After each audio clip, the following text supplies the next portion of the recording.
Hello, Bobby Torres of Frightbox Recording here with 3 dumb EQ myths that used to hold me back as a young metal engineer. Now, the reason why I've decided to put this video together is that if you happen to be held back by any of these myths, unfortunately they're causing you to waste your money and time.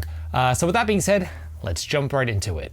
Dumb EQ myth that I used to believe, number 1, that by purchasing a high-end analog style EQ plugin, my mixing issues will somehow be magically solved. To give you a specific example, I used to intern at this pro studio way back when, around 13 or 14 years ago, and I noticed a lot of the guys using the API bundle by Waves.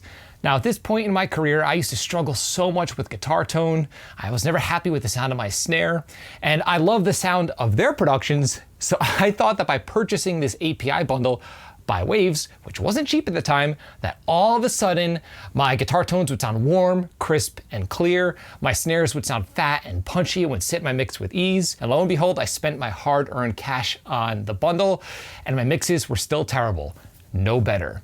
Now, I'm not saying to not purchase EQ plugins. I do myself. I'm a huge fan of a company called Sonomus. I own a ton of the Waves bundles, but the truth is these are just different workflows. For example, with the API bundle, which I still use to this day, it puts you in a different state of mind when you're turning knobs instead of looking at a graphical interface on the screen where you could see all the frequencies. And also EQ plugins, like analog style EQ plugins, might introduce some nice subtle harmonic saturation, but that's not going to save your mix. As a matter of fact, I did a video where I mixed an entire song using only Reaper's stock plugins. I will leave a link below in this video's description. If you're not happy with your mixes using your stock plugins, the problem isn't the plugins, it's your skill set as a mixer.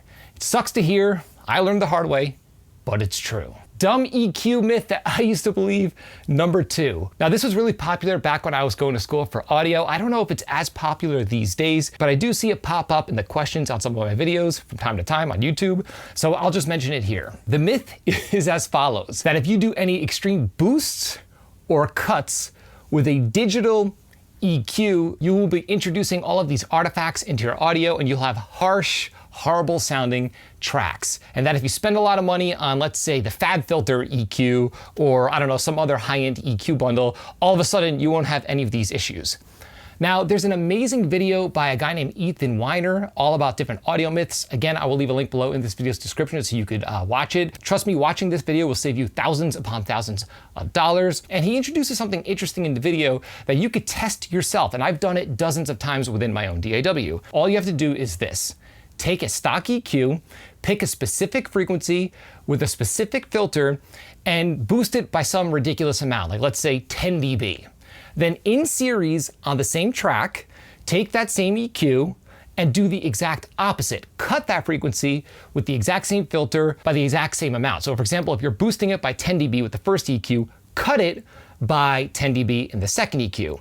Now, in theory, according to this myth, you'll have a terrible sounding source audio track. Now, in order to prove that this myth makes 0% sense, take the exact same track, duplicate it, and all you have to do is flip the phase on one of your tracks. And if your signal completely nulls 100%, then guess what? The EQs are not doing anything to the audio. If you're boosting it by 10 dB in one and cutting it by 10 dB in the other, and it nulls with an unprocessed track that has no EQ on it, the EQs are doing nothing detrimental to your source tracks. I remember when I did this within my DAW, I couldn't believe it. And from that point onward, I kind of stopped worrying about EQ plugins, to be honest with you. Again, I highly recommend checking out that video about audio myths.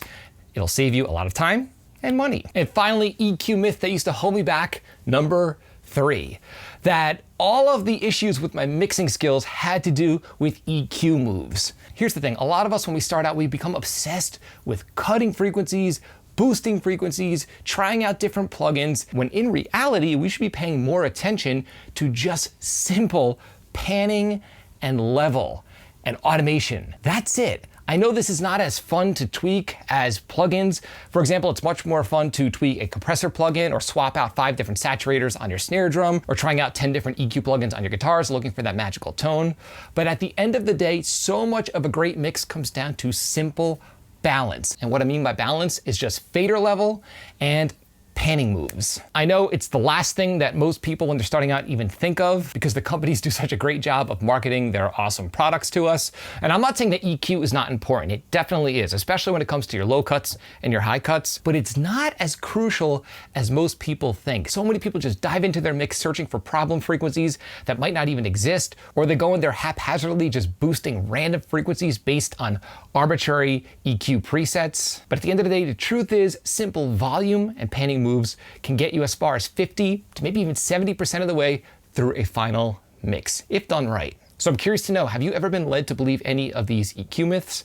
Leave a comment in the comment section below. I'd love to hear your opinion. If you found this video helpful, like, comment, subscribe, and share. And do not forget to click the little bell icon so you can be notified every time I upload one of my weekly videos on all things metal and rock production. Now, the truth is, if you're looking to improve the sound of your productions, the best way and the fastest way to get good at mixing is to mix a high volume of different music by different artists, different songs, different source tracks on a regular basis. In other words, the path to becoming a good mixer is not by mixing the exact same songs over and over and over again by the exact same artist over and over and over again. And this is why I've opened the doors to my Frightbox Mix Crypt community. In the Mix Crypt, we mix a brand new song every single month, multi-tracks included. At the beginning of each month, I deliver the multi-tracks and a brand new masterclass that features an in-depth breakdown of my mix of the song in great detail. You also have direct access to our private, supportive community made up of like-minded engineers and mixers, where we help each other out and review each other's mixes. And by joining, you have access to our entire back catalog of songs, multi-tracks, and masterclasses. Now, the doors are open right now and they will be closing tomorrow night at midnight. And after midnight, enrollment for the Mix Crypt will no longer be available. So if this sounds interesting to you, click the link below and learn more about the Frightbox Mix Crypt. And until next time, happy mixing.